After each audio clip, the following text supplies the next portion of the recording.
سارے وظائف جو آپ کر سکتے ہیں وہ ضرور کریں. بہرحال بعض اوقات کسی کی مجبوری ایسی ہو سکتی ہے کہ اسے آفس کی مجبوریوں کی وجہ سے یا اپنے کاروبار کی مصروفیت کی وجہ سے یا بچوں کی دیکھ بھال کی وجہ سے ہماری اسلامی بہنوں کو ٹائم نہ ملے یا بعض اوقات صحت بھی اجازت نہیں دے رہی ہوتی.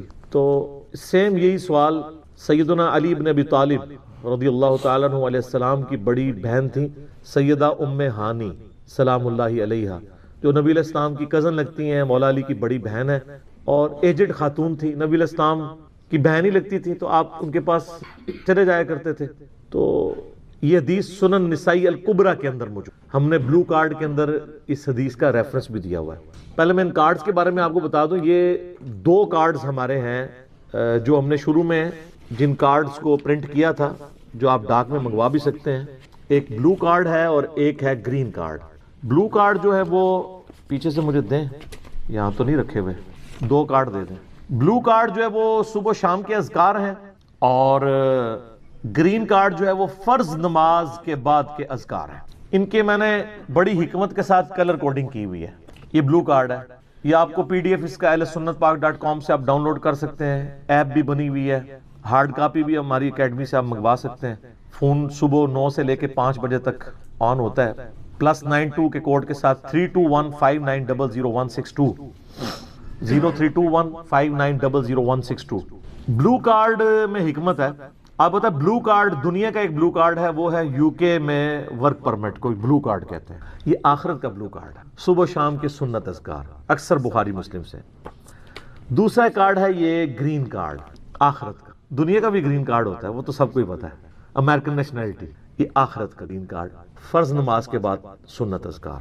پھر میں نے ایک مختصر کارڈ بھی بلو کارڈ میں سے نکالا، یہ اورنج کارڈ، جادو ٹونا، وبائی امراض، قدرتی حادثات سے بچنے کے سنت وظائف. یہ سب آپ کو PDF فارم میں اویلیبل ہیں، فریلی آپ ڈاؤن لوڈ کر کے.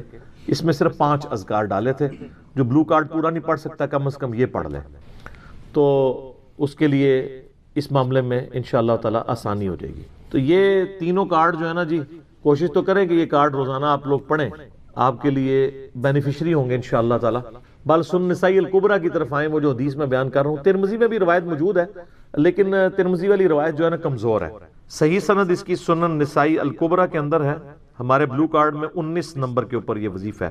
انٹرنیشنل نمبر کے مطابق 10680 10680 نمبر حدیث ہے. سیدہ ام ہانی کہتی ہیں یا رسول اللہ میں بوڑھی ہو گئی ہوں، لمبے وظیفے مجھ سے کوئی نہیں ہوتے، مجھے کوئی ایک وظیفہ ایسا بتا دیں جو میں کر لوں، میرے لیے کفایت کرے. سر جو وظیفہ پھر لیا ہے نا مولا علی کی بہن نے، وہ ایسا وظیفہ ہے کہ مجھے ابھی تک اتنا تگڑا اور کوئی وظیفہ نہیں احادیث میں نظر آیا جس کی اتنی فضیلت ہو.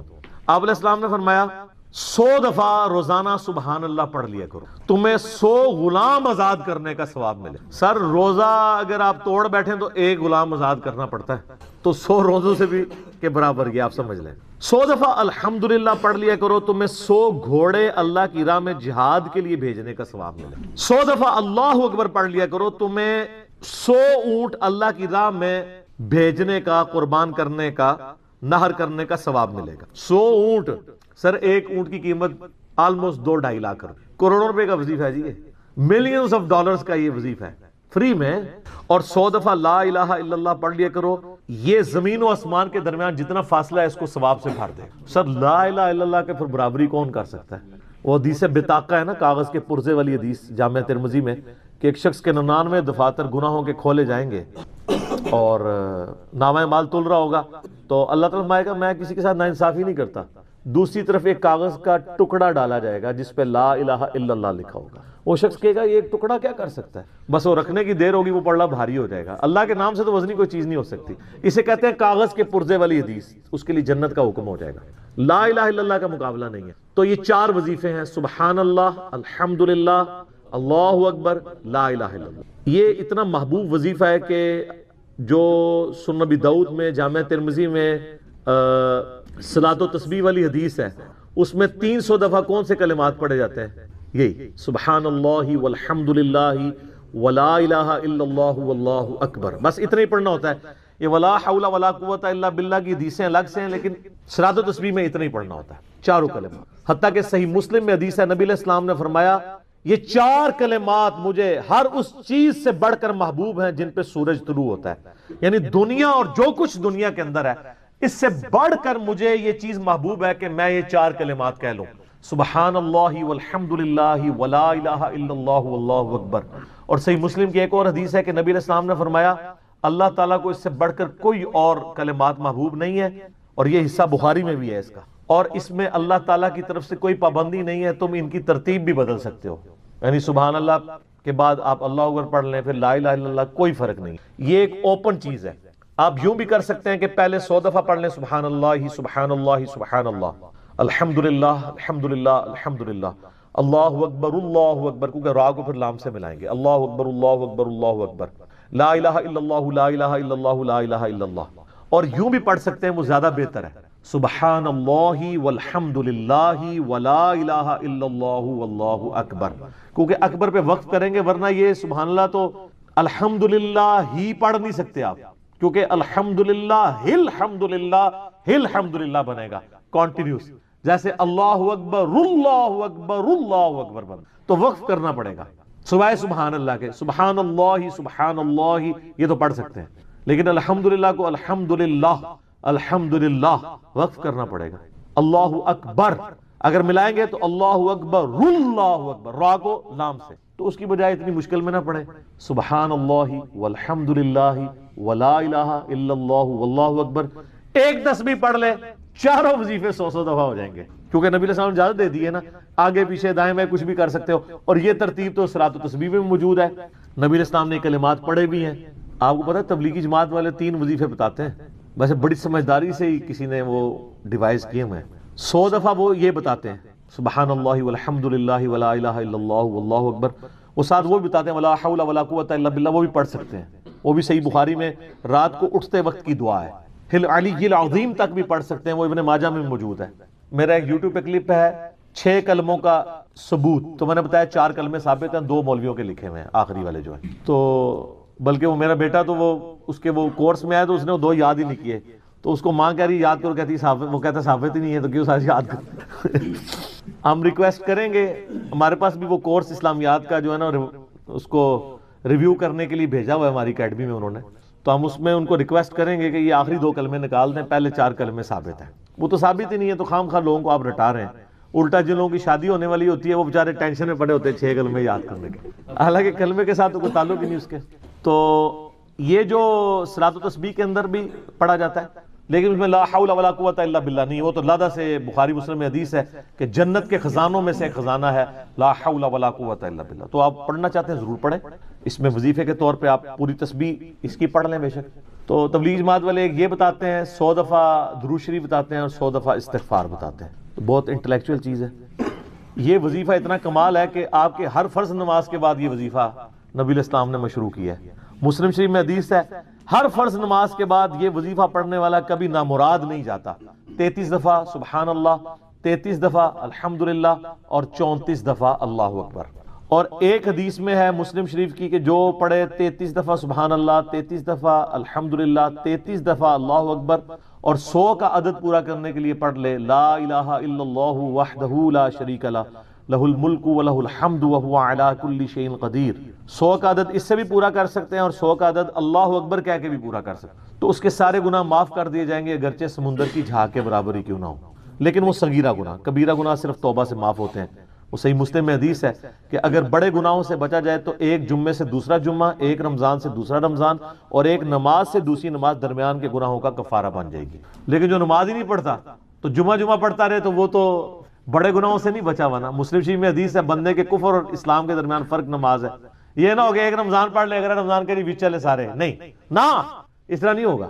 تو یہ وظیفہ اتنا کمال ہے، بخاری مسلم دونوں میں حدیث ہے، کچھ غریب صحابہ حضور کے پاس ہے، یا رسول اللہ ہر مقابلے میں ہم برابری کر لیتے ہیں امیر اصحاب کی، وہ روزے رکھتے ہیں ہم بھی روزے رکھ لیتے ہیں، وہ نمازیں پڑھتے ہیں ہم بھی نمازیں پڑھ لیتے ہیں، وہ جہاد کرتے ہیں ہم بھی جہاد کر لیتے ہیں، ایک معاملے میں آ کے ہم مارے جاتے ہیں، قرآن میں بار بار آیا اللہ کی راہ میں خرچ کرو، ہم تو خود ہی غریب ہیں، تو آپ ہمیں کوئی اس کا حل تجویز کریں۔ تو آپ فرمایا میں تمہیں ایک ایسی چیز بتاتا ہوں کہ تم ان کی برابری کر لو گے، تم ہر فرض نماز کے بعد 33 دفعہ سبحان اللہ، 33 دفعہ الحمدللہ، 34 دفعہ اللہ اکبر پڑھ لیا کرو، یہ بخاری مسلم دونوں میں. کچھ دنوں کے بعد پھر وہ حاضر ہوئے. یا رسول اللہ وہ تو امیر صاحبہ کو بھی پتہ چل گیا, وہ بھی یہی کچھ پڑھ رہے ہیں, اب ہم کیا کریں؟ تسی تک لو جناب, تسی گرین کارڈ دے تے بلو کارڈ دے چکر پہ ہو, دنیا دے آخرت کے نہیں. صحابہ کرام آخرت کے بلو اور گرین کارڈ کی بات کر. تو نبی علیہ السلام مسکرائے, آپ نے فرمایا ذالک فضل اللہ یؤتی من یشاء, یہ اللہ کا فضل ہے, میں تو اللہ کا فضل نہیں روک سکتا. ٹھیک ہے نا. تو ظاہر ہے گیون سرکمسٹانسز اللہ کے دیے ہوئے ہیں, اس کے اندر آپ بیسٹ پرفارم کرنے کی کوشش کریں. اللہ کے فضل کو تو کوئی روک نہیں لگا سکتا نا. کوئی یہ نہیں کہہ سکتا کہ جی وہ یعنی تیرے ہوتے جنم لیا ہوتا کیوں نہیں ہوا, ہو سکتا ہے ابو جہل ہی ہوتا. تو جس حال میں اللہ نے رکھا ہے اسی کو آپ بہتر سمجھیں. تو اس طرح کی کئی احادیث ہیں جو ان وظیفوں کو سپورٹ. اچھا, مسلم شریف میں ایک حدیث میں یہ بھی آیا کہ 10 دفعہ سبحان اللہ, 10 دفعہ الحمدللہ اور 10 دفعہ اللہ اکبر. اگر کسی کے پاس ٹائم تھوڑا ہے نا تو فرض نماز کے بعد یہ بھی پڑھ سکتے, 10 دفعہ بھی وظیفہ یہ والا کیا جا سکتا. ایک بڑی رکت انگیز حدیث ہمارے یوسف بھائی نے اس پہ کلپ بھی بنایا ہے, صفین کی راتوں میں. بخاری مسلم دونوں میں حدیث ہے. مولا علی علیہ السلام خود روایت کر رہے ہیں. وہ کہتے ہیں کہ نبی علیہ السلام کو جب اللہ نے کشادگی دی, کچھ غلام آپ کو گفٹ ملے, تو میں نے فاطمہ سے کہا کہ تم پورا دن گھر کی صفائی کرتی ہو, چکی چلاتی ہو, اس کی وجہ سے ان کے ہاتھ پہ بھی نشان بن گئے تھے. اس طریقے سے سامان اٹھا کے لاتی تھیں تو وہ رسی کے نشان یہاں پڑے ہوئے تھے. تو نبی علیہ السلام سے جا کے جو ہے وہ ایک غلام ڈیمانڈ کر لیتے ہیں جو ہمیں ذرا ہیلپ آؤٹ کر دے گا, جب سب کو مل رہا ہے تو ہمیں بھی مل جائے گا. تو سیدہ فاطمہ حاضر ہوئی. یہ حدیث بخاری میں بھی ہے, مسلم میں بھی. تو حضور علیہ السلام کے پاس گئیں, بات نہیں کر. طبیعت میں تربیت کس کی تھی سر؟ بولڈنس نہیں تھی وہ والی, حالانکہ باپ ہے اور حضور کو پتا تھا اپنی بچی کی عادت. تو وہ گئیں, بات نہیں کر سکی, واپس چلی گئی. تو حضور علیہ السلام محفل برخاست ہوئی, آپ خود آ گئے. سر وہ حدیث کمال ہے. مولا علی کہتے ہیں میں اور فاطمہ ایک چادر میں لیٹے ہوئے تھے اور نبی علیہ السلام ہمارے گھر میں آئے اور پاؤں کی جانب سے نبی علیہ السلام ہمارے بستر میں داخل ہوئے, حتیٰ کہ آپ کے پاؤں کی ٹھنڈک ہم نے اپنے سینے پہ محسوس کی. یعنی حضور علیہ السلام نے پاؤں کی جانب سے اپنے پاؤں انٹر کیے اور وہ پاؤں سیدہ فاطمہ اور مولا علی کے سینے تک پہنچ گئے, تو انہوں نے ان کو سینے سے لگا لیا. سر یہ فرینکنس کسی صحابی کو نصیب ہو سکتی ہے؟ تو آپ نے فرمایا وہ فاطمہ تم آئی تھی, کوئی کام تھا؟ سیدہ فاطمہ سے پھر بھی بات نہیں نکلی. تو حضرت علی کہتے ہیں میں نے نا پھر کہا یا رسول اللہ وہ میں نہیں بھیجا تھا, پورا دن کام کرتی ہے. آپ کی بیویاں کہتی ہیں ہماری کوئی ذمہ داری نہیں ہے. یہ بھی تو بیوی تھی نا. بخاری مسلم میں حدیث ہے جنتی عورتوں کی سردار ہے فاطمہ سلام اللہ علیہا. تو میں نے غلام کے لیے عرض کیا تھا یہ تھک جاتی ہے, ہمیں ہیلپ آؤٹ کر دے گا. آپ علیہ السلام فرمایا میں تمہیں سے بہتر نا چیز عطا کروں. کہ یا رسول اللہ عطا کریں.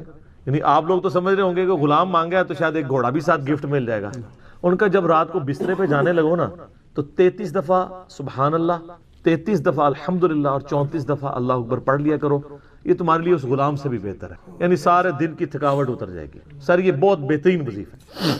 تو اچھا یہ حدیث مولا علی پوری زندگی سنایا کرتے تھے کیونکہ حضرت فاطمہ اور مولا علی کی ایک محبت بڑی مثالی تھی. پھر لوگ بھی جو ہے نا وہ مولا علی سے پوچھا کرتے تھے وہ فاطمہ والی حدیث, تسبیح فاطمہ, اسے تسبیح فاطمہ اسی لیے کہا جاتا ہے.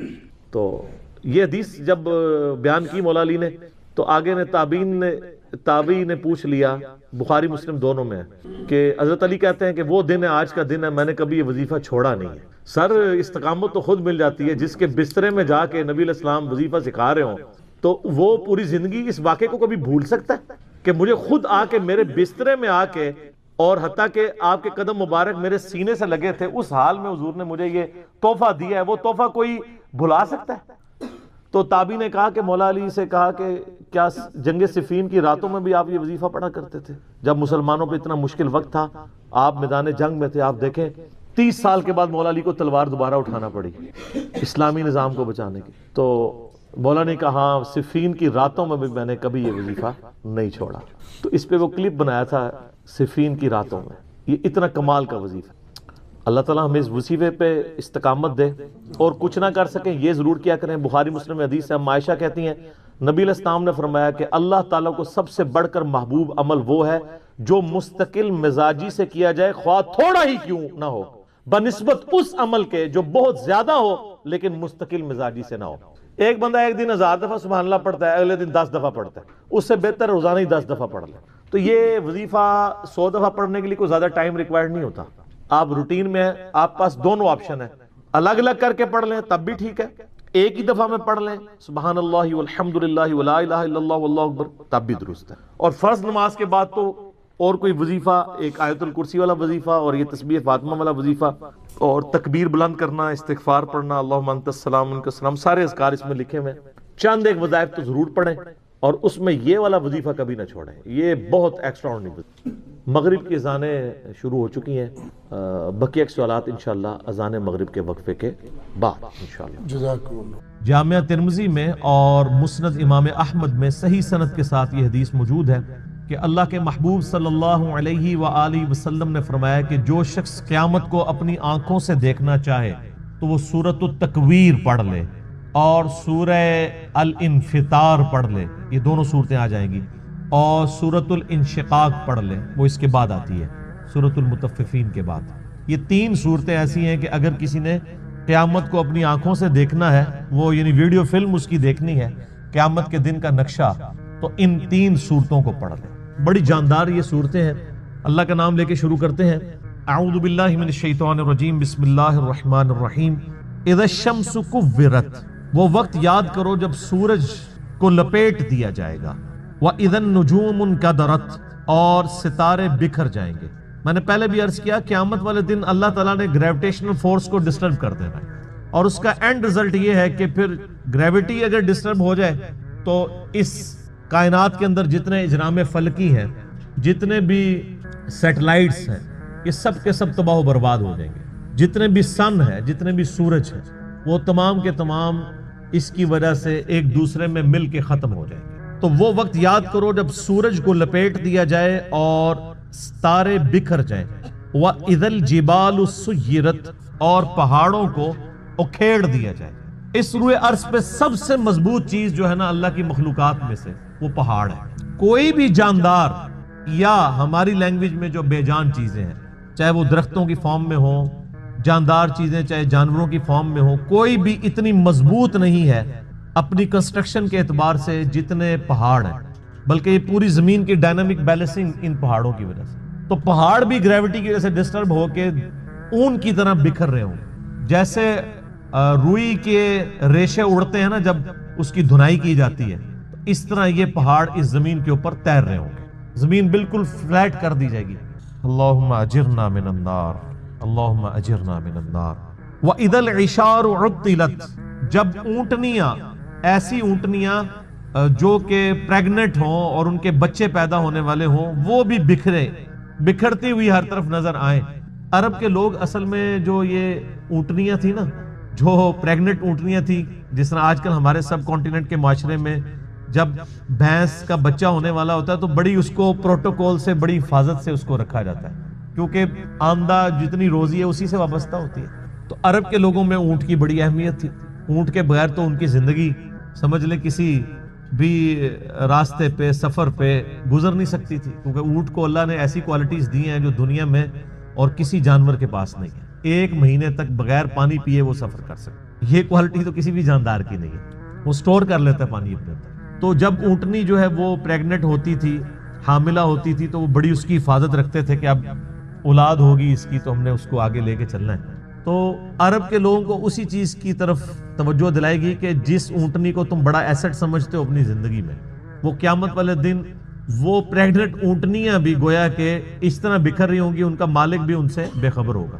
اونٹنیاں کیا، سورہ الحج کے شروع میں آیا کہ جو ماں ہے وہ بھی اپنے بچے کو بھول جائے گی. ہر چیز، ہر انسان نشے کی حالت میں دکھائی دیتا ہوگا، حالانکہ وہ نشے میں نہیں ہوگا بلکہ اللہ کا عذاب شدید ہوگا. یہ سورۃ الحج کی شروع کی آیات ہے. میں نے سورۃ القیامہ میں بھی کور کی تھی، آج کراس ریفرنس کے طور پہ ان کو میں نے صرف کوٹ کر دیا، آپ خود پڑھ لیجئے گا. وَإِذَا الْوُحُوشُ حُشِرَتْ، جب سارے وحشی جانور بھی یکجا کر دیے جائیں گے. یعنی اللہ کا ایسا خوف ہوگا کہ وحشی جانور بھی سہمے میں ہوں گے. ورنہ آپ سوچ سکتے ہیں کہ بکری اور شیر ایک جگہ پہ جمع ہوں اور شیر بکریوں پہ حملہ آور نہ ہو. یہ دوسرے وحشی جانور بھی آپ کو دیکھیں کہ آپس میں لڑتے ہیں. شیر اور چیتوں کی لڑائی ہو جاتی ہے، مگرمچھ اور شیروں کی لڑائی ہو جاتی ہے. یہ سارے لڑنے والے جنگلی جانور بھی قیامت والے دن ایک جگہ جمع ہوں گے، لیکن لڑ رہے نہیں ہوں گے. وہ ایسا خوف کی کیفیت ہوگی کہ وہ بھی ڈر کے مارے سہمے میں کھڑے ہوں. انسانوں کی بھی کیا حالت ہونی ہے، تو وہ وحشی جانور بھی، کیونکہ قیامت دن ان کو بھی زندہ کیا جائے گا. صحیح مسلم میں حدیث ہے کہ قیامت والے دن اللہ تعالیٰ ایک سینگ والی بکری اور ایک بغیر سینگ والی بکری، جس نے دنیا میں آپس میں لڑائی کی اور سینگ والی بکری نے بغیر سینگ والی بکری کو سینگ مارا، تو اللہ تعالیٰ قیامت والے دن، صحیح مسلم کی حدیث ہے، دونوں کو زندہ کرے گا اور بغیر سینگ والی بکری کو سینگ دیے جائیں گے اور سینگ والی کے سینگ چھین لیے جائیں گے کہ آج تم اپنا بدلہ اتارو۔ بدلے کا دن ہے جی وہ، مالک یوم الدین، قیامت کا دن، بدلے کا دن۔ دنیا میں کسی بڑے سے بڑے بدماش کی بدماشی چل سکتی ہے، لیکن آخرت میں لمن الملک اليوم، آج کے دن کس کی بادشاہت ہے؟ للہ الواحد القہار، اس اکیلے اللہ کی جو سب پہ چھایا ہوا ہے۔ آپ دیکھیں یہ سورۃ المومن کی آیت ہے، اللہ نے قیامت کے دن اپنا نام ہی القہار رکھا ہوا ہے، سب پہ چھایا ہوا۔ تو اللہ تعالیٰ فرماتا ہے اس دن وحشی جانور بھی سہمے میں کھڑے ہوں گے ایک جگہ۔ وَإِذَا الْبِحَارُ سُجِّرَتْ، جب سمندر بھڑکا دیے جائیں گے۔ وَإِذَا دَكَّتِ الْأَرْضُ دَكًّا دَكًّا، آگے جا کے آئے گا نا، زمین کو کوٹ کوٹ کے برابر کر دیا جائے گا، یہ زمین کو فلیٹ کر دیا جائے گا، سارے پہاڑ، اونچی نیچی چیزیں سب ختم کر دی جائے گی۔ تو ظاہر ہے اس کا اینڈ رزلٹ یہی نکلنا ہے کہ زمین کے اندر جو لاوا ہے وہ باہر آ جائے گا یا ایٹ لیسٹ اوپر آ جائے گا۔ تو یہ جو سمندر ہیں، آپ کو پتا ہے سمندروں کے نیچے بھی آتش فشاں ہیں، بعض اوقات سمندروں کے اندر آتش فشاں پھٹتے ہیں تو ایک نئے نئے جزیرے بھی نمودار ہو جاتے ہیں۔ اکثر ٹی وی پہ خبر بھی آتی ہے کہ فلاں سمندر میں، پیسیفک اوشن میں یا اٹلانٹک کے اندر ایک نیا جزیرہ نمودار ہوا ہے۔ وہ جزیرہ کیسے اوپر آتا ہے؟ نیچے وہ آتش فشاں جو ہے وہ اگلتا رہتا ہے، لاوا، وہ سمندر کے پانی میں ٹھنڈا ہوتا رہتا ہے، وہ لاوا جمع ہو کے پورے کا پورا ایک نیا آئر لینڈ بن جاتا ہے۔ اور وہ آتش فشاں اتنے طاقتور ہیں کہ ان کی وجہ سے بعض اوقات جب پانی کے اندر ابال پیدا ہوتا ہے، جیسا کہ آپ کسی پانی کے برتن میں کوئی پتھر پھینکیں تو اس میں سے لہریں جنریٹ ہوتی ہیں نا، تو اسی طریقے سے سمندر کے اندر جب آتش فشاں پھٹتے ہیں نا تو اس کے جو بڑا بڑا لاوا نکلتا ہے وہ بڑے بڑے پتھروں کی فارم میں بن جاتا ہے، لیکن اس کی وجہ سے زمین کے اس لاوے کی وجہ سے سمندر کے اندر ویوز پیدا ہوتی ہیں، جیسا کہ باہر سے پتھر مارنے کی وجہ سے ہوتی ہیں، چاہے باہر سے پتھر مارا جائے چاہے اندر سے پتھر ہو، تو وہ ایک دفعہ ویوز تو نکلیں گی، اور وہی ویوز ہیں جو سونامی کی شکل میں۔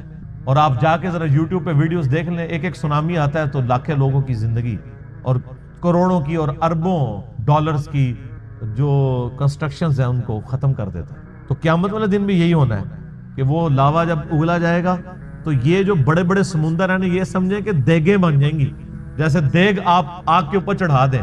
اب یہ سارے سمندروں کے نیچے جب یہ آگ سلگ رہی ہوگی تو وہ نقشہ وَإِذَا الْبِحَارُ سُجِّرَتْ، جب سمندر بھڑکا دیے جائیں گے۔ ظاہر ہے سمندر کے اندر آگ لگ جائے گی، کیسے؟ سمندروں کے نیچے وہ آتش فشاں کی دیگیں ہوں گی تو یہ سمندر کے پانی بھی گرمائش کی وجہ سے ابل رہے ہوں گے۔ اللہم اجرنا من النار۔ سر انسان کی جائے پناہ کیا ہوگی پھر؟ تو خوش نصیب تو وہ لوگ ہیں جن کو اللہ کے عرش کا سایہ نصیب ہوگا۔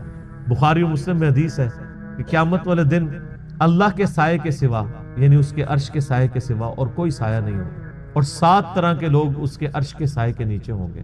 ان میں سے ایک شخص وہ ہے جس نے جوانی میں توبہ کر، در جوانی توبہ کردن شیوائے پیغمبری، یہ پیغمبروں کا طریقہ ہے جوانی میں توبہ کر۔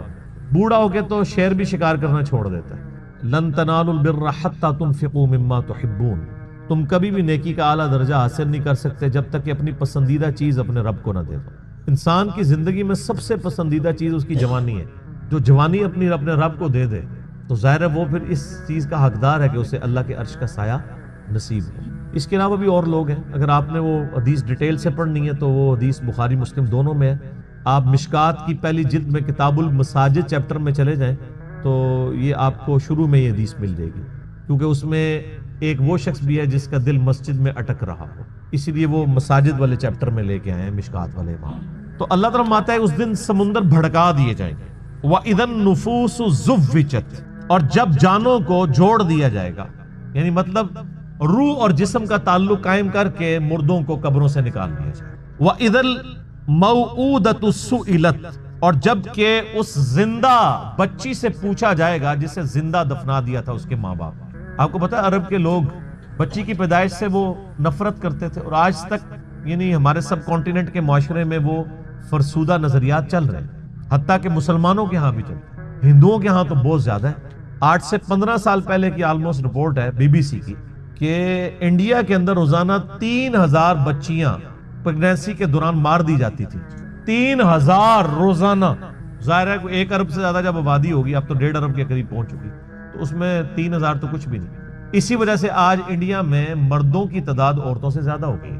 3000 بچے آج بھی وہی چیزیں چل رہی ہیں. اور ہمارے بھی سب کانٹیننٹ کے معاشرے میں, آپ پنجاب کے معاشرے میں تو بالخصوص دیکھ لیں کہ بچی کی پیدائش کو ایک نٹوریس چیز سمجھا جاتا ہے, ماں کے حق میں بھی اور اولاد کے یعنی اعتبار سے باپ کے حق میں.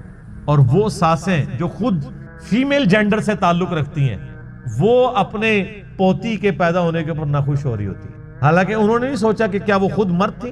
وہ اگر فیمیل پیدا ہوئی ہیں تو ٹھیک ہے, لیکن ان کے بیٹے کے ہاں اگر کوئی بچی پیدا ہو گئی ہے تو غلط ہے. کتنی یہ بری ٹریڈیشن.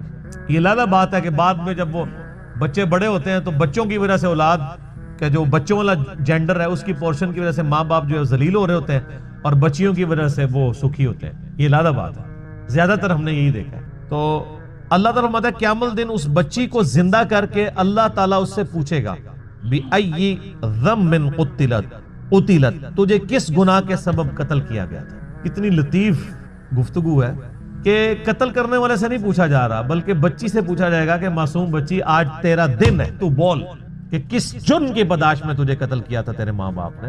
تو معصوم بچی کو اللہ تعالیٰ بیسیکلی اسے حوصلہ افزائی فرما رہا ہوگا کہ آج دن ہے, تجھے بدلہ دلایا جائے گا. کتنے صحابہ تھے جنہوں نے یعنی ایمان لانے سے پہلے کفر کی حالت میں اس طرح کے جرائم کیے ہوئے, اور اللہ تبارک و تعالیٰ نے اسلام لانے کے سبب ان کی ان گناہوں کو معاف کیا. کئی ایک واقعات ہیں جو آپ سنتے رہتے ہیں. بہرحال یہ بہت بڑا جرم ہے. آج بھی یہ بات ماڈرن دور میں جو اس سے ریلیٹڈ چیز ہے جس کو ڈسکس کرنے کی ضرورت ہے.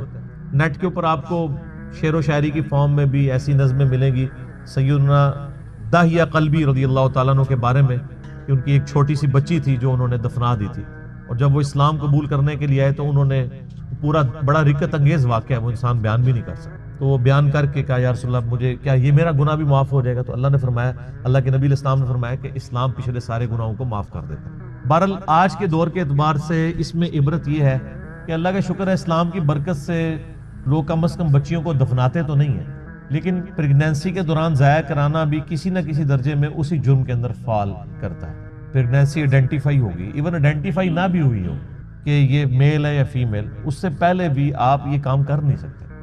اولاد کو قتل کرنے کے زمرے میں آتا ہے, اور قرآن حکیم میں بڑی سختی سے اس کی مذمت ہے. سورہ بنی اسرائیل میں تو اللہ تعالیٰ نے بالکل ایک اوپن فلسفہ بیان کیا ہے کہ مت قتل کرو اولاد کو مفلسی کے ڈر سے, تمہیں بھی ہم رزق دیتے ہیں اس کو بھی ہم ہی رزق دیں گے, بے شک ان کا گناہ بہت بڑا جرم ہے. لوگ ان چیزوں کو ہلکا جان رہے ہوتے ہیں, پھر ڈاکٹروں سے مشورہ کرتے ہیں, پھر ہمیں بھی کبھی بعض اوقات رابطہ کر رہے ہوتے ہیں, جی وہ بتائیں جی بس وہ جی یہ ہو گیا جی وہ ہو گیا جی یہ مجبوری ہے جی ابھی جناب 40 دن پورے نہیں ہوئے, فلاں نہیں ہوئے, یہ نہیں ہوئے. ونس پتہ چل گیا پریگنینسی ٹھہر گئی ہے, چاہے وہ 1 دن کی بھی ہے, آپ اس کو ضائع نہیں کروا سکتے. ہاں اس سے پہلے اگر کوئی بندہ وقفے کی کوئی صورتحال پیدا کرے تو وہ تو جائز ہے. میرے اس کے اوپر بخاری مسلم کی حدیث کی روشنی میں آپ فیملی پلاننگ لکھیں یوٹیوب پہ اور میرا نام لکھیں تو آپ کلپ کھول کے سامنے آ جائے گا. تو یہ آج اس کی ماڈرن فارم یہ ہے کہ لوگ پریگنینسی ضائع نہ کروائیں, یعنی لیکن جو ہے وہ جب آئیڈینٹیفائی ہو جائے تو پتہ چلے کہ فیمیل ہے تو پھر اس وقت ضائع کروا دیں, یا اس سے پہلے بھی کروائیں. یہ ایک ماڈرن فارم ہے, تو یہ بھی اسی طریقے سے اس کو کنڈیم کیا جائے گا. تو اللہ تعالیٰ ہمارا اس دن پھر بچیوں سے پوچھا جائے گا کہ تمہیں کس جرم میں قتل کیا گیا. یعنی بہت بڑا یہ جرم ہے. ابھی کچھ عرصہ پہلے انہوں نے مکے سے وہ آلموسٹ ابھی بھی وہ قبرستان پہاڑی کے اوپر میں نے وہ دیکھا ہوا ہے, قبرستان مکے کے اندر موجود ہے جہاں پہ وہ بچیوں کو زندہ درگور کیا کرتے ہیں. اب چونکہ مسجد حرام کی توسیع ہو چکی ہے لہٰذا وہ تقریباً آلموسٹ مسجد حرام کے قریب ہی, اگر آپ وہ باب الفاد والی سائڈ سے باہر نکلیں تو وہ پہاڑی پہ وہ اس قبرستان کی باقیات موجود ہیں جو انہوں نے مخصوص کیا ہوا تھا جہاں پہ بچیوں کو زندہ دفن کیا کرتے. آپ دیکھیں آج یعنی اسلام کے اوپر اعتراض کیا جاتا ہے کہ جی اسلام بیسک ہیومن رائٹس کو اور عورتوں کے حقوق کو جو ہے وہ دباتا ہے, حالانکہ یہ کتنا بڑا ثبوت ہے کہ ہیومینٹی کو اس بڑی لعنت سے نجات ہی اسلام نے دلائی ہے. آج بھی آپ دیکھ لیں جو اسلام نے عورتوں کو عزت دی ہے کسی اور معاشرے نے نہیں دی. اس لیے آپ دیکھیں جب غیر مسلم عورتیں مسلمان ہوتی ہیں آپ ان کے انٹرویو سنیں تو وہ آپ کو پتہ ہے اس وقت جو غیر مسلم مسلمان ہو رہے ہیں نا ان میں 67% عورتیں ہیں اور 33% جو ہیں وہ مرد ہیں. عورتیں کہتی ہیں ہم سیکیور فیل کر رہی ہیں, ہمیں تو اسلام میں آ کے پتہ چلا ہے کہ عورت کی عزت ہی اسلام میں. وہاں گورے تو مطلب جو گوروں کے ملک میں تو گوریاں تو ترس جاتی ہیں کہ ان کو کوئی مخلص خاوند ملے, اور یہاں پہ مل جاتے ہیں اسلام کی وجہ سے. خاوند کیا غلام مل جاتے ہیں. کتنی عزت ہے. اور عورتیں جس طرح بوڑھی ہوتی ہیں ان کی عزت میں اضافہ ہوتا ہے، عورتیں سٹرانگ ہوتی جاتی ہیں اور مرد کمزور ہوتا جاتا ہے، اور جب ماں بن جاتی ہے تو آپ دیکھ لیں ہمارے سب کانٹیننٹ کے معاشرے میں کتنی عزت ہے۔ چند ایک مثالیں آپ ایک نوٹوریس دیں گے، اوورال تو ایک ورتھ ہے نا۔ اسی لیے یعنی جو غیر مسلم عورتیں مسلمان ہوتی ہیں وہ اسی چیزوں کو اپریشیٹ کرتی ہیں۔ آپ مسلمان عورت کو پوری زندگی اس پہ قائل کرتے ہیں کہ وہ نقاب کرے، اور غیر مسلم عورت مسلمان ہوتے ہی حجاب شروع کر دیتی ہے، اور آپ ان کے انٹرویو سنیں، وہ آپ کو خود بی بی سی انٹرویو کر چکی ہے ان سے، سی این این پہ آئے ہوئے ہیں، باقاعدہ انہوں نے ڈیفینڈ کیا، پورا نقاب کر کے عورتیں بیٹھی ہیں، اور کوئی جاہل عورتیں نہیں، پڑھی لکھی عورتیں، بلکہ آپ یوٹیوب پہ ایک ڈیبیٹ ہے، غالباً ایک فرانس میں ایک میکینیکل انجینئر تھی، وہ عورت جو مسلمان ہوئی اس نے پورا کالا نقاب اور پورا برقع کیا ہوا، اور دوسری طرف انہوں نے ایک مسلمان ملک کی ایک بال کھول کے مسلمان عورت بٹھائی ہوئی تھی، اور ڈیبیٹ یہ ہو رہی تھی کہ برقع ضروری ہے کہ نہیں۔ وہ غیر مسلم مسلمان ہونے والی برقعے کو ڈیفینڈ کر رہی تھی، اور جو پیدائشی مسلمان ہے کچھ بھی ہے تیرے محبوب کی امت سے ہے، وہ کہہ رہی تھی یہ ضروری نہیں ہے۔ تو پھر اس عورت نے جو نیو مسلم تھی اس نے جو دلائل دیے ہیں، یوٹیوب کے اوپر یہ ڈیبیٹ پڑی ہوئی آپ دیکھ لیں، تو اس نے کہا میں نے تو اسلام میں آ کے اسلام کی خوبصورتی دیکھی ہے کہ عورت کی عزت ہے، ورنہ ہم جب اس طرح ہی پھرتی تھی تو ہمیں ہر کوئی کموڈٹی کے طور پہ دیکھتا تھا، آج ہم نے نقاب کیا ہوتا ہے تو کم از کم ہمیں ایک کموڈٹی کے طور پہ تو پیش نہیں کیا جاتا۔ اسلام کے اندر عزت ہے ایک عورت کی۔ تو قیامت والے دن اللہ تعالیٰ پھر اس بچی سے پوچھے گا جسے دفنا دیا گیا تھا زندہ یا قتل کر دیا گیا تھا، وَإِذَا الصُّحُفُ نُشِرَتْ، اور جب اعمال نامے کھولے جائیں گے، وَإِذَا السَّمَاءُ كُشِطَتْ، اور جب آسمان کی کھال ادھیڑ دی جائے گی۔ اس کا ایک معنی یہ بھی ہو سکتا ہے کہ آسمان بھی پھٹ جائے گا اور اوپر کی مخلوقات بھی انسانوں کو نظر آنا شروع ہو جائیں گی۔ اور یہ کھال ادھیڑنے کا ذکر سورہ رحمان میں بھی ہے کہ قیامت والے دن آسمان بالکل سرخ ہو جائے گا، جیسے آپ کسی جانور کی کھال ادھیڑیں تو اندر سے سرخ گوشت نکلتا ہے، اللہ کے غضب کی وجہ سے وہ سرخ نظر آ رہا ہو۔ وَإِذَا الْجَحِيمُ سُعِّرَتْ، اور جب جہنم دہکا دی جائے گی۔ جہنم ابھی بھی موجود ہے لیکن اس وقت ذرا اسے پھر مزید دہکایا جائے گا، تاکہ بلکہ وہ تو جوش مار رہی ہوگی مجرمین کے لیے، قرآن میں آتا ہے، اور جب مجرم پھینکے جائیں گے وہ کہے گی حل من مزید، اور بھی ہے تو میرے اندر داخل کیا جائے۔ اللہم اجرنا من النار، آمین۔ وَإِذَا الْجَنَّةُ أُزْلِفَتْ، اور جب جنت قریب کر دی جائے گی، یعنی وہیں پہ جن لوگوں نے دنیا میں اچھے کام کیے ہیں ان کی حوصلہ افزائی شروع ہو جائے گی، جنت بھی آ جائے گی، حاضر کر دی جائے گی، اور دوزخ بھی۔ عَلِمَتْ نَفْسٌ مَّا أَحْضَرَتْ، یہ 13 آیات کے بعد اصل میں کانٹے کی بات کی گئی ہے کہ یہ سب کچھ باتیں کیوں ہو رہی ہیں۔ عَلِمَتْ نَفْسٌ مَّا أَحْضَرَتْ، ہر نفس جان لے گا، اپنے سامنے پائے گا جو کچھ اس نے اللہ کے پاس بھیجا تھا، وہ حاضر کر دیا جائے گا۔ کسی نے دنیا میں نافرمانی کی تھی تو اس کا نام مال اس طرح کا سامنے آ جائے گا، اور جس نے دنیا میں ڈرتے ہوئے اللہ کے تابع فرمان بن کے اطاعت اختیار کی تھی، اس کے پیغمبروں کی پیروی کی تھی، اس کا نام مال بھی لا کے سامنے کر دیا جائے۔ تو ظاہر نام مال جب سامنے آئے گا تو پھر انسان اپنے اوپر خود ہی گواہ ہوگا۔ تو سورہ بنی اسرائیل میں آتا ہے کہ جب انسان کا نام مال سامنے رکھا جائے گا تو وہ اللہ تعالیٰ فرمائے گا آج تو اپنا حساب کرنے کو خود ہی کافی ہے، خود ہی اپنا حساب کر۔ اس لیے آپ دیکھ لیں یہ جو اخلاقی حص جو اللہ نے انسان کے اندر رکھی ہے کتنی ایکسٹرا آرڈنری ہے، کہ آج بھی دنیا کا بدکار سے بدکار شخص بھی، خواہ کو کسی مذہب سے تعلق رکھتا ہو یا ایون مذہب سے تعلق نہ بھی رکھتا ہو، اس سے بھی اگر پوچھیں نا کہ جھوٹ بولنا اچھا کام ہے یا سچ بولنا، تو دنیا کا سب سے بڑا جھوٹا بھی کہے گا کہ سچ ہی بولنا چاہیے، کیونکہ اخلاقی حص ہے۔ کسی کے ساتھ دھوکہ دہی کرنا یہ اچھا کام ہے یا کسی کے ساتھ حسن سلوک سے پیش آنا یہ اچھا ہے؟ وہ کہے گا جی دھوکہ دہی دینا جو برا ہے، حسن سلوک سے پیش آنا چاہیے۔ کسی کے ساتھ ظلم کرنا اچھا ہے یا کسی کی خیر خواہی کرنا؟ یہ اللہ نے ہماری انسٹنکٹ کے اندر یہ ساری کی ساری کوالٹیز رکھتی ہیں۔ فَأَلْهَمَهَا فُجُورَهَا وَتَقْوَاهَا، برائی اور اچھائی کا مادہ اندر۔ انبیاء کرام تو صرف اس کو ایکٹیویٹ کرتے ہیں نور علی نور، انبیاء کی دعوت نہ بھی پہنچے تب بھی انسان کے اندر جو اخلاقی حصہ ہے اس کی وجہ سے وہ اللہ کی بارگاہ میں اکاؤنٹیبل ہے، کیونکہ انسان برائی کو برائی سمجھتا ہے، اچھائی کو اچھائی سمجھتا ہے، خواہ وہ کسی معاشرے میں رہتا ہو۔ تو ہر جان پھر اس دن اپنے نامہ اعمال کو سامنے دیکھ لیں۔ یہاں پہ بھی آپ دیکھ لیں جو یہ کالجز کے یونیورسٹیز کے وہ بڑے جو یعنی بے حیائی کی زندگی گزارنے والے سٹوڈنٹس بھی ہیں نا، آپ ان کے بھی انٹرویوز کریں نا اگر، اور ان سے پوچھیں کہ آپ کی بیوی کیسے ہونی چاہیے، تو کہیں گے جی نیک شریف و پردہ کرتی ہو، اور اپنی حالت کیا ہوتی ہے؟ تو انسان کی انسٹنکٹ کے اندر موجود ہے۔ تو آپ جو کچھ پسند کر رہے ہیں اس کے لیے پھر ایفرٹ بھی پٹ کریں نا۔ خود آپ کی جو کریکٹر ہے، آپ کا کردار جو ہے وہ بے غیرتی کے اوپر مبنی ہے، اور آپ کی خواہش جو ہے وہ غیرت والی ہے تو ایسا تو نہیں ہوگا، ان پٹ اچھی ہوگی تو آؤٹ پٹ اچھی نکلے گی، ان پٹ نیگیٹو کا کبھی بھی آؤٹ پٹ پازیٹیو رزلٹ نہیں آتا۔ فلا اقسم بالخنس الجوار الکنس، اللہ فرماتا ہے نہیں اقسم، میں قسم کھاتا ہوں، یہ وہ لا آ گئی ہے نا، یعنی یہ سارے فرسودہ خیالات ہیں۔ جو لوگ کہتے ہیں نا قیامت نہیں آئے گی، نا، غلط کہتے ہیں۔ اقسم بالخنس الجوار الکنس، میں قسم کھاتا ہوں، مجھے قسم سیدھے چلنے والے رکے رہنے والے ستاروں کی، جو یعنی کبھی رکتے ہیں اور کبھی چلتے ہیں ود رسپیکٹ ٹو زمین۔ آپ یہ کبھی رات کے وقت بھی اگر آپ نارتھ سٹار کو ڈھونڈنا ہو نا، تو وہ جو بڑا سا چمچا جسے کہتے ہیں نا ہم دبے اکبر، اس کے جو نچلے والے دو ستارے ہیں ان کی سیدھ میں نارتھ سٹار ہوتا ہے، تو وہ پوری رات آپ کو اس کی پوزیشن یوں نارتھ سٹار کے گرد یوں گھومتی ہوئی نظر آئے گی۔ رات کے وقت ادھر ہے تو آپ سحری کے وقت دیکھیں گے وہ یہاں پہنچا ہوگا۔ تو اللہ نے ہمارا ان ستاروں کو، جن کو اللہ نے اس طرح ایڈجسٹ کیا ہے ود رسپیکٹ ٹو زمین، ان کی اورینٹیشن بدلتی ہے، مجھے ان کی قسم، یعنی ان کی قسم کا مراد یہ نہیں کہ وہ بہت عظیم ہے، مراد یہ ان کے بنانے والے کی قسم جس نے ان کو ان کاموں میں لگایا۔ واللیل اذا عسعس، اور رات کی جب وہ جانے لگے، والصبح اذا تنفس، اور صبح کی جب وہ سانس لے۔ صبح بھی تو سانس لیتی ہے نا، صبح کا وقت آتا ہے تو آپ دیکھیں کہ ایسے جیسے ایک شخص کی سانس آپ فیل کرتے ہیں اس کی زندگی کی علامت۔ رات کو بالکل سناٹا چھایا ہوتا ہے، جب رات جانے لگتی ہے صبح آتی ہے تو گویا یہ صبح سانس لے رہی ہوتی ہے، چرند پرندوں کی آوازیں آنا شروع ہوتی ہیں، پھر آہستہ آہستہ گہما گہمی ہونا شروع ہوتی ہے، اور اس طریقے سے جیسے انسان بھی جب صبح اٹھتا ہے تو ہلکی سی انگڑائی لیتا ہے، کرتے کرتے وہ پھر اٹھ جاتا ہے۔ صبح کے وقت جب وہ سانس لے، انہ لقول رسول کریم، بے شک یہ جو قرآن ہے یہ قول ہے ایک عزت والے رسول کا۔ یہاں رسول کریم سے مراد جبرائیل علیہ السلام، کیونکہ آگے آ جائے گا، اور اس سے پہلے پارہ نمبر 29 میں یہ سیم الفاظ نبی علیہ السلام کے لیے آئے تھے، عزت والا رسول۔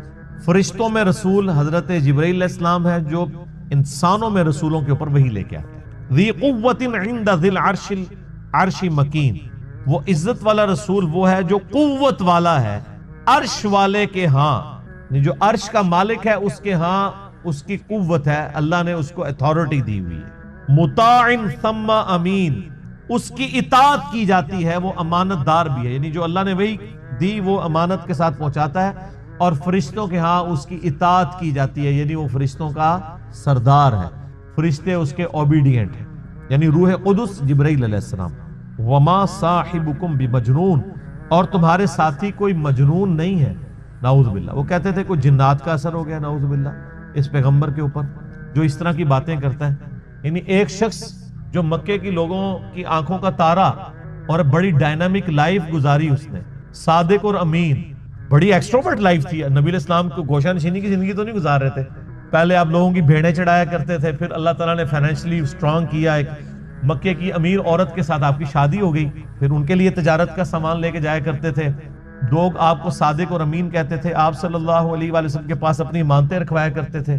اتنا شخص جو اتنا ایکٹیو شخص ہو، لوگوں کے کام آنے والا ہو، بڑی ڈائنامک لائف گزار رہا ہو، اچانک وہ وہاں پہ ایک نئی دعوت لانچ کر دیں تو ہلچل تو مچ جائے گی۔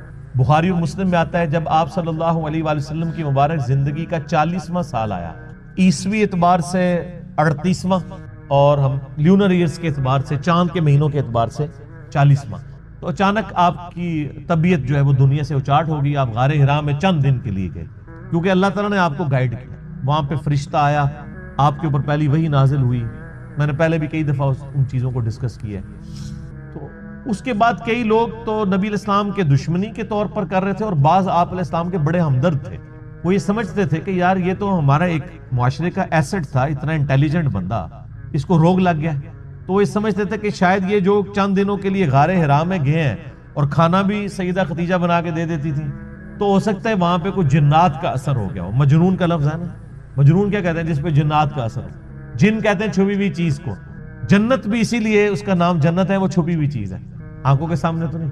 تو بڑی وہ نیک نیتی کے ساتھ سمجھتے تھے کہ شاید ان کے اوپر کوئی اثر ہو گیا، اور اس کے لیے وہ کوشش بھی کرتے تھے کہ ایسے لوگوں کو بلائیں جو جنات نکالنے والے ہیں، اس فیلڈ کے ماسٹر ہیں۔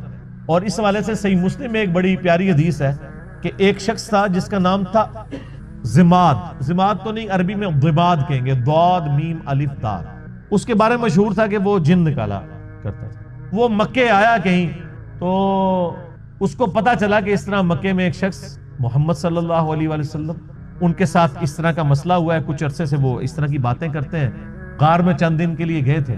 لوگوں نے پھر مشورہ کیا تو اس نے کہا کہ مجھے نبی علیہ السلام کے پاس یعنی محمد کے پاس لے چلو. وہ آیا، اس نے بڑے یعنی اخلاقی انداز میں کہا کہ اے محمد اگر آپ چاہیں تو میں آپ کا علاج کر سکتا ہوں، میں جنات کا، اسیب کا، اس طرح کا جو سایہ وغیرہ ہوتے ہیں میں اس کا علاج کرتا ہوں. تو آپ صلی اللہ علیہ وآلہ وسلم سے اس نے کہا کہ آپ بتائیں آپ کیا بیان کرتے ہیں، آپ کو کیا پرابلم ہے. تو آپ علیہ السلام نے چند الفاظ پڑھے، ان الحمد للہ نحمدہ ونستعینہ ونستغفرہ، بے شک تمام تعریفیں اللہ کے لیے، ہم اسی کی حمد کرتے ہیں، اسی سے مدد چاہتے ہیں، اسی کی طرف رجوع لاتے ہیں. من یہدہ اللہ فلا مضل لہ، جسے اللہ گمراہ کر دے، جسے اللہ ہدایت دے دے، اسے کوئی گمراہ نہیں کر سکتا. ومن یضلل، اور جسے وہی گمراہ کر دے، فلا ہادی، اسے کوئی ہدایت نہیں دے سکتا. واشہد ان لا الہ الا اللہ وحدہ لا شریک لہ، اور میں گواہی دیتا ہوں کہ اس اکیلے اللہ کے سوا کوئی معبود نہیں. واشہد ان محمدا عبدہ ورسولہ، اور محمد صلی اللہ علیہ وآلہ وسلم اس کے بندہ ہے خاص اور رسول. اس کے اوپر ایسا روب طاری ہو، اس نے کہا یہ آپ نے کیا کلام پڑھا، دوبارہ پڑھا. اس نے کہا ایک دفعہ پھر سنا. ابھی قرآن تو پڑھا ہی نہیں تھا، صرف آپ نے اپنے خطبے کے الفاظ پڑھے. تیسری دفعہ جب اس نے سنا، اس نے کہا واللہ ایسا کلام میں نے کبھی نہیں سنا. آپ اپنا ہاتھ بڑھائیں، میں آپ کے ہاتھ پہ بیعت کروں، میں اسلام قبول کرتا ہوں. یہ صحیح مسلم میں حدیث ہے. تو وہ آیا علاج کرنے تھا، اس فیلڈ کا ایکسپرٹ تھا. جس طرح آپ دیکھ لیں کہ جادوگروں نے اسلام قبول کر لیا تھا، ان کو پتا چل گیا تھا کہ موسیٰ علیہ السلام جو کچھ کر رہے ہیں یہ جادو نہیں ہے، کیونکہ ہر ایکسپرٹ اپنی فیلڈ کو جانتا ہے. ایک ڈاکٹر کو پتا ہے کہ ڈاکٹر زیادہ سے زیادہ کیا کر سکتا ہے، اور اس کے سامنے کوئی ایسا ایکسپیرینس آ جائے وہ کہے گا یہ ڈاکٹری میں پاسبل نہیں. جادوگروں کو بھی پتا تھا کہ جادوگر آنکھوں کا دھوکہ کرتے ہیں، یہ تو فزیکلی کر کے بتا رہا ہے، یہ جادو نہیں. تو جادوگر جن کی بیس پہ فرعون اکڑا ہوا تھا وہ تو مسلمان ہو گئے، اس کے بعد تو فرعون کو ویسے ہی مسلمان ہو جانا چاہیے تھا، لیکن نہیں ہوا، ہدایت اس کی قسمت میں نہیں تھی. یہاں پہ بھی مشرکین عرب جو بار بار کہتے تھے اس پہ جنات کا اثر ہے، جو جنات کا ایکسپرٹ ہے وہ کہہ رہے کہ یہ جنات کا اثر نہیں ہے، اور وہ مسلمان ہو گیا.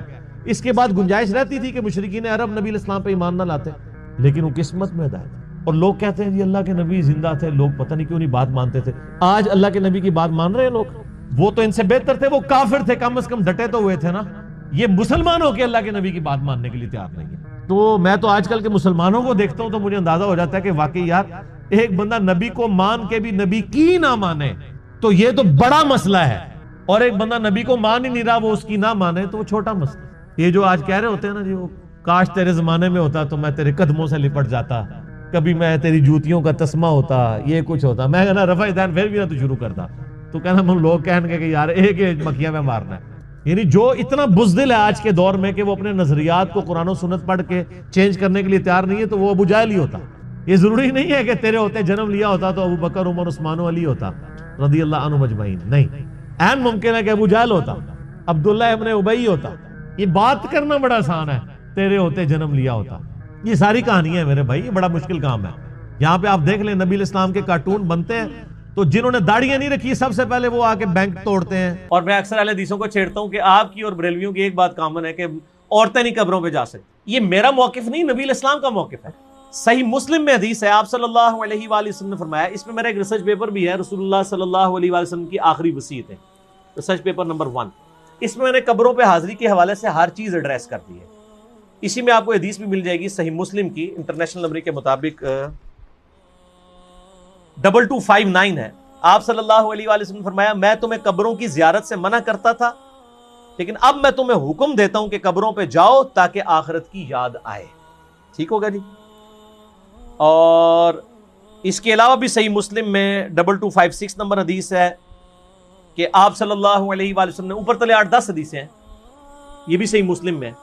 اما عائشہ کہتی ہیں ایک رات آپ میرے ساتھ لیٹے ہوئے تھے، رات کا کچھ حصہ گزر گیا تو آپ صلی اللہ علیہ وآلہ وسلم اپنے مبارک بسترے سے اٹھے، بقیع غرقد قبرستان چلے گئے، اور آپ نے 3 دفعہ یوں ہاتھ اٹھا کے وہاں دعا کی، اور پھر واپس آئے. کہتے ہیں میں پیچھے پیچھے گئی لیکن میں بھی پہلے ہی واپس آ کے بسترے پہ لیٹ گئی تاکہ نبی علیہ السلام کو نہ پتہ چلے. سانس پھولا ہوا تھا. آپ نے فرمایا کہ اے عائشہ تم نے گمان کیا کہ اللہ اور اس کا رسول تم سے خیانت کریں گے، یعنی تم نے یہ سمجھا میں کسی اور بیوی کے پاس چلا گیا ہوں. تو اے عائشہ مجھے سچ سچ بتاؤ تم کیا میرے پیچھے آئی تھی، اور اگر تم نہیں بتاؤ گی تو مجھے اللہ تو بتا ہی دے گا. اے علم غیب بھی کلیئر ہو گیا، اللہ تو مجھے بتا ہی دے گا. تو انہوں نے کہا یا رسول اللہ میں گئی تھی. تو فرمایا کہ میں جب لیٹا تو جبرائیل علیہ السلام کو اللہ تعالیٰ نے میرے پاس بھیجا، اور انہوں نے کہا کہ اللہ تعالیٰ فرماتا ہے کہ آپ اہل بقی کے لیے دعائیں مغفرت کریں. تو میں رات کو اٹھ کے قبرستان گیا اور 3 دفعہ ہاتھ اٹھا کے دعا کی. سیدہ عائشہ نے پوچھا یا رسول اللہ جب میں جاؤں یا ہم لوگ قبرستان جائیں تو ہم کیا دعا کریں؟ تو آپ صلی اللہ علیہ وآلہ وسلم نے دعا تعلیم فرمائی، السلام علیکم اہل الدیار من المؤمنین والمسلمین وَإِنَّا إِنشَاءَ اللَّهُ بِكُمْ لَلَاحِقُونَ نَسْأَلُ اللَّهَ لَنَا وَلَكُمُ الْعَافِيَةَ. تم پر سلامتی ہو اے مومنین اور مسلمین، مرد و عورت اس قبرستان میں جو دفن ہو. ہم ہمارے اپنے لیے اور تمہارے لیے اللہ سے عافیت کا سوال کرتے ہیں، اور ہم بھی مر کے تمہارے پاس ہی آنے والے ہیں. یہ دعا صحیح مسلم کے اندر موجود ہے. سیدہ عائشہ کو آپ نے یہ تعلیم فرمائی. انہوں نے کہا کہ میں کیا پڑھوں؟ تو آپ نے فرمایا تم یہ پڑھنا. اس سے کیا پتہ چلا کہ عورتیں قبرستان جا سکتی ہیں. لہذا یہ سعودیہ والوں نے جو بقیہ غرقت قبرستان کے بعد لکھ کے لگایا عورتوں کی حاضری منع، یہ بالکل خلاف سنت ہے، اور وہ عورتوں کو نہیں جانے دیتے قبرستان. غلط ہے. غلط کام کوئی بھی کرے غلط ہے. کیوں؟ نہ میں وہابی نہ میں بابی، میں ہوں مسلم علمی کتابی. نہ یہ بابوں کی بات ہوگی نہ وہابی سو کارڈ بات ہوگی، یہ علمی کتابی بات ہوگی. اور اما عائشہ رضی اللہ تعالی عنہا باقاعدہ اپنے بھائی کی قبر پہ گئی. جامعہ ترمذی میں صحیح سند کے ساتھ ہے. عبد الرحمن بن ابی بکر ان کی قبر پہ گئیں، وہاں پہ جا کے اشعار بھی پڑھے. اور امام ترمذی ایک حدیث لے کے آئے کہ نبی علیہ السلام نے لعنت فرمائی ہے ان عورتوں پر جو زوار القبور کرتی ہیں، کثرت سے قبرستان جاتی ہیں. پھر ساتھ ہی امام ترمذی نے لکھا اس حدیث کے اندر، یہ ساری حدیثیں آپ کو مشکات کی پہلی جلد میں نا قبروں کی زیارت والے چیپٹر میں مل جائیں گی کمبائنڈ فارم میں. امام ترمذی نے لکھا یہ حدیث منسوخ ہے، کیونکہ جب آپ نے عام اجازت دے دی کہ قبروں پہ جاؤ آخرت کی یاد آئے تو یہ حدیث منسوخ ہوگی. اور زوار القبور سے مراد ہے کثرت سے. اگر کبھی کبھار عورت چلی جائے تو جائز ہے، لیکن مزاروں پہ نہیں، قبروں پہ. مزاروں پہ تو مرد بھی نہیں جا سکتے، کیونکہ مزار تو نبی علیہ السلام کی مخالفت پہ بنائے گئے ہیں. صحیح مسلم میں حدیث ہے تمہیں منع کرتا ہوں قبروں پر عمارتیں بنانے سے، قبروں کو پکا کرنے پہ اور ان سے بیٹھنے سے. یہ صحیح مسلم کے اندر حدیث موجود ہے انٹرنیشنل نمبر کے مطابق 2245. باقی آپ میرا قبریں، مزارات، گنبد خضرا یہ لکھیں یوٹیوب پہ، میرے کلپ کئی ایک کلپ کھل جائیں گے. ماشاءاللہ لاکھوں لوگوں نے وہ کلپ دیکھے ہیں، گنبد خضرا والا کلپ، یہ ساری چیزیں. تو عورتیں قبرستان جا سکتی ہیں، اور قبرستان پہ آپ ہاتھ اٹھا کے دعا بھی کر سکتے ہیں. آپ قبر والے سے نہیں مانگ رہے، اللہ سے مانگ رہے ہیں. قبلہ رخ ہو کے ہاتھ اٹھائیں. نبی علیہ السلام نے مسلم شریف میں 10 حدیث ہیں، ہاتھ اٹھا کے دعا کی، اللہ سے کی، اس کے بعد چہرے پہ ہاتھ بھی پھیریں.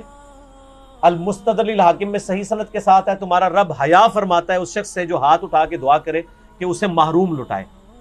یہ ابو داؤد میں بھی ہے، وہ روایت کمزور ہے. مستدرک کی روایت صحیح ہے کہ اور نماز کے بعد بھی آپ اپنی انڈیویجول دعا ہاتھ اٹھا کے کریں، یہ افضل ہے. اس کے بعد چہرے پہ ہاتھ پھیرنا بھی نہ صرف سنت ہے بلکہ اجماع امت ہے. یہ تو سعودیہ کے چند مولویوں نے یہ کام شروع کیے ہیں، اور وہ کہتے ہیں کہ جناب چہرے پہ ہاتھ پھیرنا ثابت نہیں. ابو داؤد میں ضعیف روایت ہے کہ نبی علیہ السلام پھیرتے تھے، لیکن امام بخاری کی کتاب ہے الادب المفرد، اس میں انٹرنیشنل نمبر کے مطابق 609 نمبر اثر ہے کہ عبداللہ ابن زبیر اور عبداللہ بن عمر رضی اللہ تعالی عنہما یہ دونوں دعا کے بعد اپنے چہرے پر ہاتھ پھیرا کرتے تھے. اور عملی تواتر ہے، پوری امت پھیرتی ہے. یہ تو حدیث سے بڑی دلیل ہے. جب ساری امت یہ کام کر رہی ہوگی تو حدیث سے تو دلیل کی ضرورت ہی نہیں ہے. کوئی اختلاف نہیں ہے. یہ سعودیہ والوں نے خواہ ایک اختلاف کھڑا کر دیا ہے. لیکن پاکستان میں جو اہل حدیث ہیں، انہوں نے جو نماز نبوی چھاپی ہے دارالاسلام والوں نے، انہوں نے یہی روایت لکھی 609 الادب المفرد کی، اور کہا ہے کہ بالکل یہ صحیح ہے، سنت ہے، چہرے پہ ہاتھ پھیر سکتے ہیں. بلکہ میں آپ کو شغل کی بات بتاؤں، سعودیہ سے کوئی چند سال پہلے کی بات ہے، ایک بھائی نے مجھے کہا ہمارے ایک شیخ ہیں یہاں پہ سعودیہ میں، مدینہ یونیورسٹی، ام القریٰ یونیورسٹی، مکہ میں بھی ہمارے اسٹوڈنٹس ویڈیوز کے اعتبار سے جو ہیں وہ سنتے ہیں. تو انہوں نے کہا کہ مجھے وہ حدیث بھیجے. میں نے عربی ورڈنگ اس کی بھیجی. شیخ زبیر صاحب نے مشکات کی دوسری جلد میں دعا والے چیپٹر کے جو حدیث ہے نا ابو داؤد والی کہ نبی علیہ السلام چہرے پہ ہاتھ پھیرتے تھے، اس کے نیچے لکھا ضعیف ہے، لیکن ساتھ ہی فٹ نوٹ پہ لکھا صحیح سند ہے عبداللہ بن عمر اور عبداللہ بن زبیر سے کہ وہ چہرے پہ ہاتھ پھیرتے تھے، اور وہ روایت بالکل صحیح ہے اور بخاری کی صحت کے اوپر صحیح ہے. تو جب ان کو حدیث بتائی، انہوں نے کہا نہیں یہ تو ضعیف ہے، اس میں فلاں راوی ضعیف ہے. میں نے مکتبۃ الشاملہ میں اس راوی سے صحیح بخاری میں 12 روایتیں نکالی اسی سند کے اوپر، اور اس کو کہا کہ یہ اس کو پرنٹ نکال کے دے مولوی کو، اس کو کہا بخاری کی بھی 12 حدیثیں ضعیف ثابت کا ہے، اسی سند پہ الادب المفرد پہ ہے، چہرے پہ ہاتھ پھیرنے والی۔ تو مولوی تو پتہ ہے تو ضدی ہوتا ہے، منیا نہیں لیکن تھپیا گیا لال رومال والا، خاموش ہو گیا، کہنا کون اتھو کٹ کے بھیجتا ہے؟ ایک بندہ ہے تھے اللہ نے چھڑیا ہے جو نہ وہابی ہے نہ بابی ہے، نہ میں وہابی نہ میں بابی، میں ہوں مسلم علمی کتاب، علمی کتاب۔ اگلا سوال تو اس میں کور ہو گیا جی، کور ہو گیا، چلیں یہ کرامت ہو گئی علی بھائی آپ الحمدللہ ہمیشہ آپ ہمیشہ آیات اور حدیث کے ریفرنسز دیتے ہیں، مگر کبھی کبھی ان کے انٹرنیشنل نمبر نہیں بتاتے، برائے مہربانی آپ لوڈنگ سے پہلے ویڈیو میں ہی ایڈ کر دیا کریں تو آسانی ہوگی، یا کوئی بک بتا دیا کریں۔ بک تو میں ہمیشہ بتاتا ہوں کہ یہ آج تک میں نے حدیث کی کتاب کے نام کے بغیر نہیں بتائی۔ ایک بک ہے تو یہ مشکات شریف، آپ 3 جلدوں میں ڈاؤن لوڈ کر لیں اہلسنتپاک.com سے، یہ انسائکلوپیڈیا آف حدیث ہے، بخاری، مسلم، ابو داؤد، ترمذی، نسائی، ابن ماجہ اور کئی 13 کے قریب کتابوں کے یہ نوٹس ہیں، یہ آپ ڈاؤن لوڈ کریں، 18 MB کی 3 فائلیں آپ کو فری ڈاؤن لوڈ کر لیں اہلسنتپاک.com سے، انٹلیکچوئل ترتیب کے ساتھ آپ کو اس میں حدیثیں مل جائیں گی، ٹھیک ہوگا جی۔ تو باقی انٹرنیشنل نمبر چونکہ اکثر میں نے پورے مسئلہ نمبر ریکارڈ کرائے ہیں، میرے ریسرچ پیپر ہیں ان میں نمبرنگ بتائی ہوئی ہے، یہ فی البدی گفتگو ہوتی ہے، اس میں جو نمبر یاد ہوتے ہیں وہ بتا دیتے ہیں، نمبر ضروری نہیں ہے، میں حدیث کے جو الفاظ بتاتا ہوں اسلام 360 میں وہ لکھا کریں، سرچ کے آپشن میں جائیں آپ کو مل جائے گا۔ جب میں مسلم شریف، بخاری شریف، ابو داؤد، ترمذی بتا دیتا ہوں تو اتنا تھوڑا ہے، تو ریفرنس تو ہو ہی جاتے ہیں۔ باقی اپلوڈنگ سے بغیر پہلے یہ کچھ کرنا، یہ اتنی بڑی ایڈیٹنگ ہے کہ اس کے لیے پورا ایک آفس اور کئی بندے چاہیے، تو یہ پاسبل نہیں ہے، ہم نے تو ویڈیو فوراً اپلوڈ کرنی ہوتی ہے، اور آلموسٹ ہمارے جتنے اسٹوڈنٹس ہیں ان کو نمبرنگ پتہ ہے، وہ آپ کو واٹس ایپ نمبروں پہ رابطہ کریں، وہ بتا دیتے ہیں اور آسانی سے آپ کو مل جائیں گے۔ دیکھیں قرآن میں یہ ٹاپک کئی دفعہ ڈسکس ہوا ہے، لا یکلف اللہ نفسا الا وسعہا، اللہ تعالیٰ کسی جان کو پہ اس کی حیثیت سے بڑھ کر بوجھ نہیں ڈالتا، جتنی اس کی کمپیٹنسی ہے نا سہنے کی۔ ظاہر ہے آپ کو حسین ابن علی کی طرح نہیں آزمایا جائے گا، کیونکہ ہماری آپ کی کمپیٹنسی نہیں ہے، ان کو اس لیے آزمایا گیا کہ ان کے اس عہدے کو جسٹیفائی کرنا تھا کہ جنتی نوجوانوں کے سردار ہیں، جو جامعہ ترمذی میں حدیث ہے، تو آپ کو تو چھوٹی موٹی آزمائش میں ہی ڈالا جائے گا نا۔ تو اس آیت کے تحت اگر کوئی مجبوری ہے تو اس مجبوری میں اللہ تعالیٰ ٹالریٹ کرتا ہے معاملات کے اندر۔ تو آپ یہ دیکھیں کہ آسانی اللہ نے دی ہے کہ کسی جان پہ اس سے بڑھ کر بوجھ نہیں ڈالنا، اور اس میں یہاں تک کہ صحیح بخاری میں نبی علیہ السلام نے فرمایا کہ نماز کھڑے ہو کر ادا کرو، اور اگر کھڑے ہونے کی استطاعت نہ ہو، کمزوری کی وجہ سے، بڑھاپے کی وجہ سے، معذوری کی وجہ سے، مجبوری کی وجہ سے، تو بیٹھ کے پڑھو، اور اگر بیٹھ کے نہیں پڑھ سکتے تو کروٹ پہ لیٹ کے پڑھ لو، نماز چھوڑنی نہیں۔ لیکن پھر صحیح بخاری میں حدیث ہے کہ جو کھڑے ہو کے نماز پڑھتا ہے نا، اس کو جو ثواب ملتا ہے نا، بیٹھ کے پڑھنے والے کو اس سے آدھا ملتا ہے، اور لیٹ کے پڑھنے والے کو اس سے بھی آدھا ملتا ہے۔ حتیٰ کہ صحیح مسلم میں حدیث ہے کہ نبی علیہ السلام ایک دفعہ بیٹھ کے نماز پڑھ رہے تھے، تو ایک صحابی آئے، انہوں نے حضور کے ماتھے پہ ہاتھ رکھا بخار چیک کرنے کے لیے، تو آپ فرمائے یہ کیا کر رہے ہیں؟ تو انہوں نے کہا یا رسول اللہ میں چیک کر رہا ہوں آپ کی طبیعت، کیونکہ آپ بیٹھ کے نماز پڑھ رہے ہیں۔ تو آپ نے فرمایا کہ، اور آپ نے ہی فرمایا ہے کہ بیٹھ کی نماز پڑھنے کا ثواب آدھا ہے، تو آپ نے فرمایا کہ یہ بات بالکل درست ہے، لیکن مجھے اللہ تعالیٰ بیٹھ کی حالت میں نماز میں بھی پورا ثواب دیتا ہے، یعنی حضور کی یہ خصوصیت ہے۔ جیسے آپ کی کئی اور خصوصیات ہیں، بخاری مسلم میں آپ وصال کے روزے رکھتے تھے، صحابہ کرام نے رکھنے شروع کیے، یعنی بغیر افطار کیے اگلا روزہ، وہ بھی نہیں افطار کیا تیسرا روزہ، تو صحابہ کرام تو بے ہوش ہونا شروع ہو گئے۔ حضور نے مسجد میں جب دیکھا اشکان رسول کو، تو آپ نے فرمایا کہ یہ کیا ہے؟ تو حضور غصے میں آپ فرمایا ایکم مثلی، تم میں کوئی میری مثل ہو سکتا ہے؟ شکر ہے کوئی اہل حدیث نہیں تھا کہتا قل انما انا بشر مثلکم، ان کو پتا تھا کہ حضور صرف سپیشیز میں ہماری طرح انسان ہے، باقی مرتبے میں نہیں ہے۔ حضور جب کہہ رہے تم میں کون میری مثال ہے، تو کسی نے نہیں کہا یا رسول اللہ ہم آپ کی مثل ہی ہیں اور آپ ہماری مثل ہیں، نہیں، حضور علیہ السلام یعنی ایز اے سپیشیز انسان تھے، آپ کے مرتبے کو تو کوئی سوچ نہیں سکتا۔ بخاری مسلم میں آتا ہے میں پیٹھ کے پیچھے بھی ایسے ہی دیکھتا ہوں جس طرح سامنے دیکھتا ہوں، یعنی آنکھ نہیں ہے پھر بھی ہمیں تو اس سے آگے نہیں نظر آتا، حضور کو پیچھے بھی نظر آتا تھا۔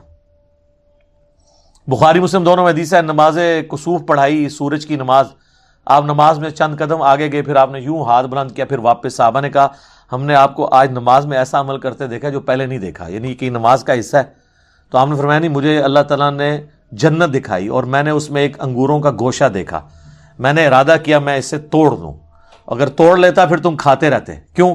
جنت کو فنا نہیں ہے، جیسے ہی ایک دانہ توڑنا تھا واپس ایک دانہ آ جانا سی، جنت ختم نہیں نہ ہو سکتی. پھر میں نے اس کو ارادے کو ترک کر دیا. تو اب کسی صحابی نے کہا یا رسول اللہ ہمیں تو کچھ نظر نہیں آیا. ٹھیک ہے، ویسے شیخ عبدالقادر جنانی اور بزرگوں کے بارے میں کہتے ہیں این جوتے دیکھتے سن جناب وہ فلانی شاہ تھلے دیکھتے ستوں زمین تیل بھی کراس، تیل پھر بھی سر ایڈون نہیں دریافت کیتا ہے، بزرگ نے نہیں دریافت کیتا. اس طرح نہیں ہوتا. تو وہ باتیں بنی ہوئی ہیں صرف. تو نبی علیہ السلام کی ایک خصوصیات ہیں، تو اس میں آپ کا بیٹھ کے نماز پڑھنا. تو عام بندے نے بیٹھ کے نماز پڑھنی ہے جب تو مجبوراً، اور نفلی نماز بغیر مجبوری کے بھی بیٹھ کے پڑھے ثواب آدھا ہوگا، نماز ہو جائے گی. فرض نماز بیٹھ کے نہیں ہوگی جب تک کہ آپ کی مجبوری بہت بڑے لیول کی نہ ہو کہ آپ کھڑے نہیں ہو سکتے. اسی لیے بخاری مسلم میں آتا ہے کہ نبی علیہ السلام فرض نماز کے لیے سواری سے نیچے اترتے تھے اور نماز پڑھتے تھے زمین پہ قبلہ رخ کا اہتمام کر کے کھڑے ہو کے. اور نوافل قیام اللیل، تہجد اور وطر بھی جو سب سے تاکیدی سنت ہے، سنت موقدہ سے بھی بڑھ کے، وہ آپ وطر کی حد تک بھی سواری کے اوپر پڑھتے تھے. اور عبداللہ ابن عمر کہتے ہیں حضور اس چیز کی بھی پرواہ نہیں کرتے تھے کہ سواری کس طرف مڑ رہی ہے، یعنی تعبیر جو آپ کا استقبال قبلہ ہے وہ نفلی نماز کے لیے ضروری نہیں ہے، اور سواری پہ بیٹھ کے پڑھتے تھے. قبلہ رخ کا بھی اہتمام ضروری نہیں ہے نفلی نماز کے لیے، فرض زمین پہ اتر کے پڑھنا. حتیٰ کہ وہ کہتے ہیں کہ نبی علیہ السلام اس سواری پہ نماز پڑھتے ہوئے سر کے اشارے سے سجدہ اور رکوع کرتے تھے. اور ابو داؤد میں آگے تفصیل ہے کہ آپ رکوع کے لیے تھوڑا سا سر جھکاتے اور سجدے کے لیے تھوڑا زیادہ، یعنی آپ سجدہ کرتے ہی نہیں تھے نہ رکوع کرتے تھے، بلکہ سر کے اشارے سے، یعنی ایسے نماز بیٹھ کے پڑھ رہے ہیں نا، رکوع کے لیے یوں، سجدے کے لیے یوں. یہ ان لوگوں کے لیے جو سجدے تک پہنچ نہیں سکتے. اگر کوئی پہنچ سکتا ہے تو قیام بے شک کرسی پہ بیٹھ کرے، باقی ساری نماز سجدے تک. جو نہیں کر سکتا وہ لوگ جو ہے نا ایسے سپر مین بنے ہوئے ہوتے ہیں اور وہ سامنے انہوں نے پھٹے بھی لگائے ہوتے ہیں کرسیوں کے اوپر، نہ اس کے اوپر سجدہ کر رہے ہوتے ہیں. یہ حرام ہے، خلاف سنت ہے. بیٹھ کے نماز جب اشارے سے ہو، بیٹھ کے نماز ہوتی اشارے سے ہے، الا یہ کہ آپ نیچے تک جا نہ سکے تو آپ یوں کریں گے، یوں کریں گے، رکوع آپ یوں کریں گے، سجدہ یوں کریں گے. صلی اللہ علیہ وآلہ وسلم. ہم ایک اذان کا جواب انشاءاللہ بعد میں دے لیں گے، ایک وقت میں ایک کافی ہے.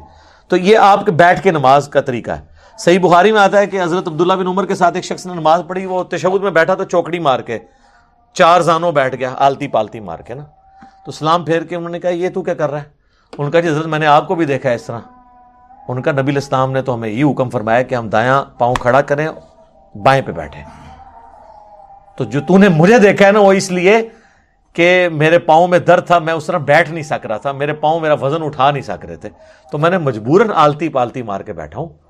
تو یہ بعض لوگ جب بیٹھ کے نماز پڑھتے، بعض لوگ آلتی پالتی مار کے بھی بیٹھتے ہیں. نہیں، بیٹھ کے جب آپ نے نماز زمین پہ بیٹھ کے پڑھنی ہے تو تشہد کی حالت میں بیٹھ کے نماز پڑھنی ہے. ٹھیک ہے، اگر آپ ہاتھ باندھ کے کریں گے تو وہ تو ٹھیک ہے، اگر آپ نے ہاتھ چھوڑ کے نماز پڑھنی ہے تو آپ نے ہاتھ اپنے زانوں پہ ہی رکھنے ہیں قیام کی حالت میں. ٹھیک ہے، یہ تو اب چھوٹے مسئلے رہ گئے نا، ہاتھ باندھ کے ہاتھ چھوڑ کے نماز پڑھو صحیح. ٹھیک ہے،